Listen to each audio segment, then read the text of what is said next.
The whispering lantern New England hides many secrets, but nothing as quietly terrifying as the fog-smothered town of Marrow Bay. Wrapped in pale mist, the town sits against the roaring Atlantic, where waves sound less like water and more like a living breath. At the edge stands Marrow Point Lighthouse, a century-old structure whose lantern has burned every night without fuel, without electricity, without a keeper. Locals have only one name for it, the lantern that never dies. This is where Samir, a young Bangladeshi-American writer, arrives hoping for peace and silence. He gets neither. The landlord hands over the key to the caretaker's cottage and warns, when the fog comes, don't go near the lighthouse. Samir thinks it's just superstition. That night, while settling into the cottage, he notices the lighthouse lantern flickering oddly, pulsing with a reddish hue, like a beating heart. Fog wraps around the cliffs, and then he hears it. A whisper. Soft, female. Close. Come closer. He freezes, but after a moment dismisses it as the wind or the sea, until he wakes at 2:33 a.m. to the same voice whispering inside his room. Samir, his phone lights up with a new recording, a voice memo he didn't make. He plays it. A trembling girl whispers, "Do not ignore the lantern." Samir steps outside in terror. The fog glows faintly, and high above, the lantern pulses like a living creature. Something watches him through the glass. The next morning, Samir goes into town. When he mentions where he's staying, the entire diner goes silent. A fisherman finally speaks. "You're in the Marrow cottage, son. That place isn't for the living." Samir forces a smile. "Why? What happened?" The fisherman continues.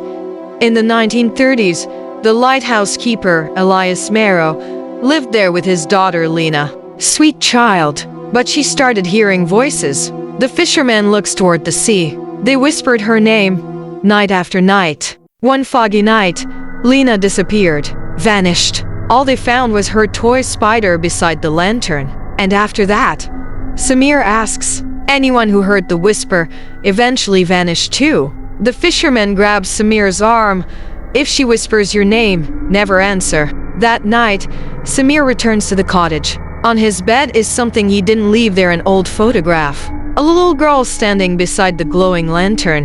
On the back, "Do not let the lantern go out. She will ask." Later, an audio file appears on his laptop. He didn't download it. A child's voice cries, "They call me from the glass." He analyzes the audio. The waveform forms two hollow eyes, staring right at him. That night, the lantern begins glowing brighter, a red pulse crawling through the fog.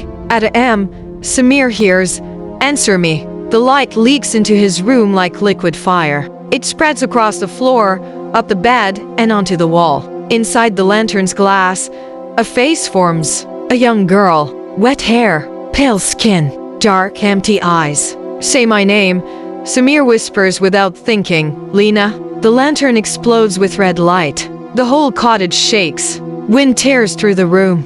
Doors slam. Furniture rattles. A child screams, a scream that echoes through the walls and down into the ocean cliffs. Samir knows he can't stay. He grabs a coat, a flashlight, and climbs the lighthouse stairs. With each step, the whisper grows louder. "Samir, come, come, come."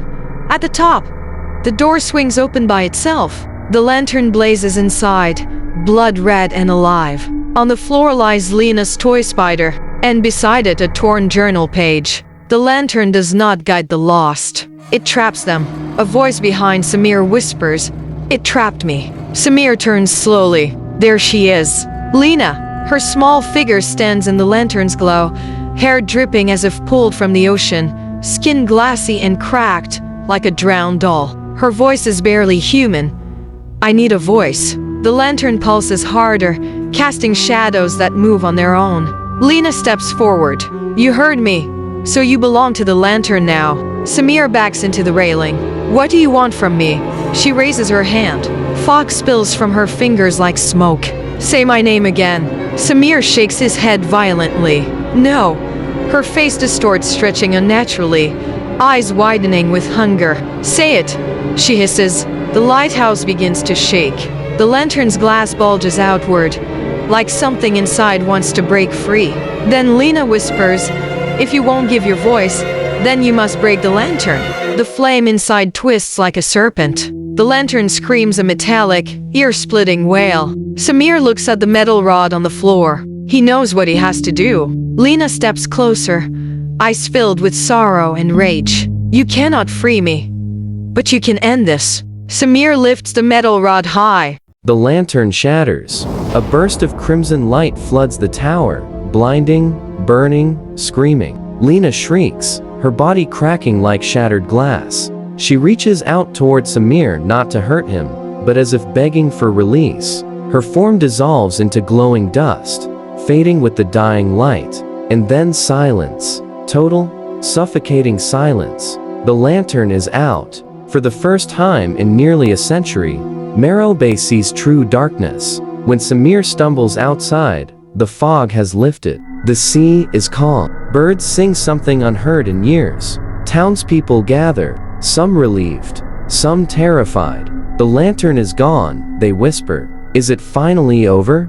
But legends never die easily. Back home weeks later, Samir begins hearing faint noises at night. His phone wakes by itself. Bird does not.